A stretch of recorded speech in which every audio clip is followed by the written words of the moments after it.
Hey folks, it is Monday morning and I'm excited to be back. I took the past couple of days off and the noise you hear in the background is definitely my coffee maker finishing its coffee thing. Um, so the last time we chatted was the day before Trans Day of Visibility. I filmed like 3 different videos that day. When I was rewatching it and trying to edit, I I just wasn't ready to share all of that with you. So for today, the prompt is dysphoria. And I've been thinking about this and I've been thinking about the different ways I could talk about dysphoria, but I don't think I've ever really talked about how it manifests in my life or like how I alleviate it, how I interact with dysphoria.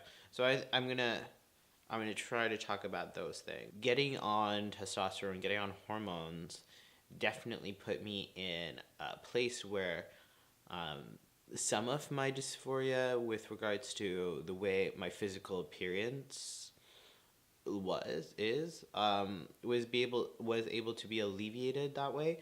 Um, like I know for myself, I was just really excited for facial hair, and I was really excited to see how my voice may change. And being on hormones definitely helped with that, especially with like my dysphoria around like my face and the way I might be perceived in this world. And for me, it was just like I had to learn that it wasn't my body, it wasn't my speech pattern, it wasn't my um, the pitch of my voice, it wasn't the way I dressed, it wasn't um, the way things affected me emotionally or the way I interacted with people that made me a man in this society or not a man or less of a man or whatever. It was myself that uh, I have been spending a lot of time defining what it means, what it looks like for me to be a man in this world.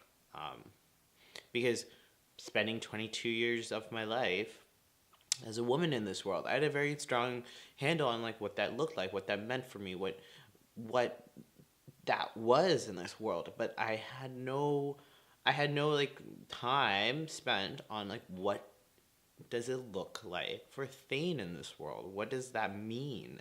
What kind of friendships do I have?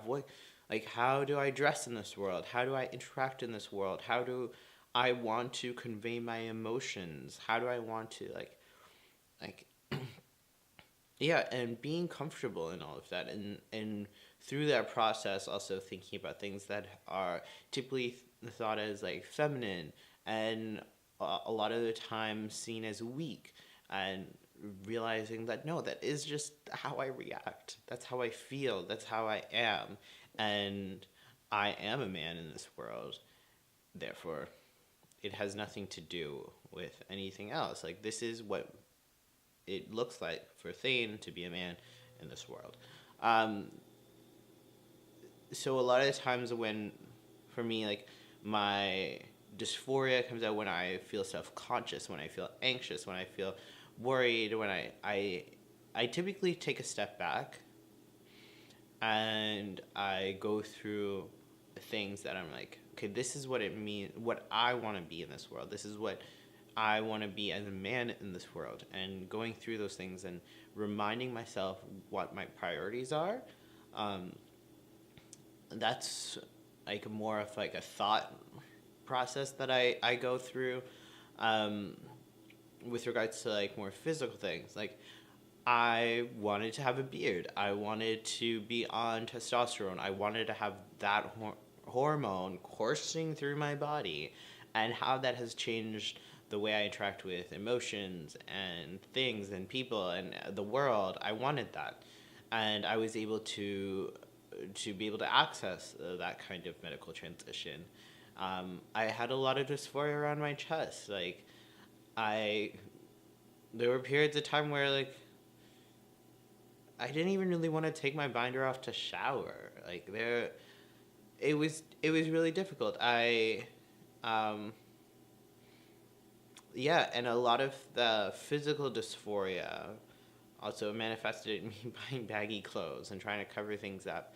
And now being on the other side of being able to, of getting top surgery, being on hormones, and only within the past year have I gone like shopping and actually buying pant sizes that fit my body, buy shirts that fit my body, and that has been,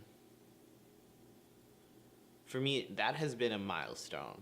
That moment where I was like, I'm actually gonna buy clothes that are like my size instead of trying to hide different aspects of my body. But I'm at that point where I am accepting my body and I'm learning more about my body and I'm learning to like feel really good about my body. And yeah, getting those pieces where you put it on, you're like, yes, that feels good. It looks good.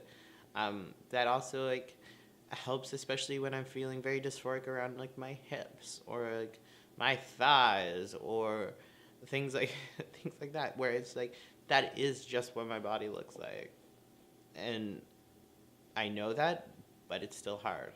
It's still hard some days. For folks who want to like be supporting people with dysphoria, I think the biggest thing is to like definitely like ask and have that conversation.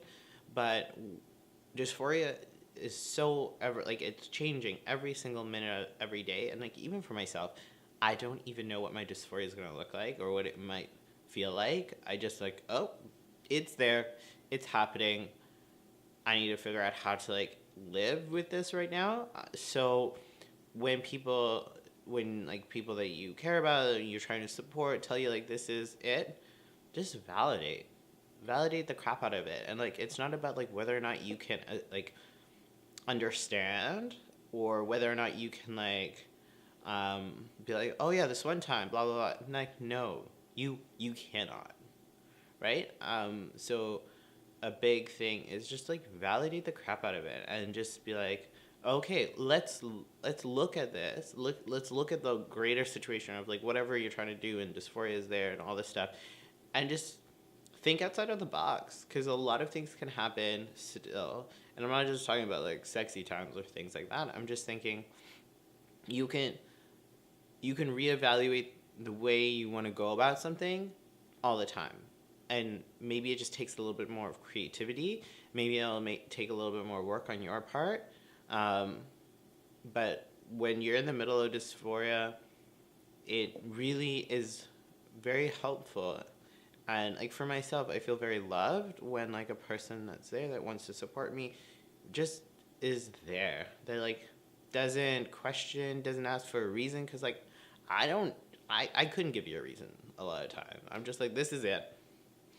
And being creative and doing that extra brain work is really helpful. Yep. So I tried to keep that short. I feel like I'm always trying to keep these short, but they're not.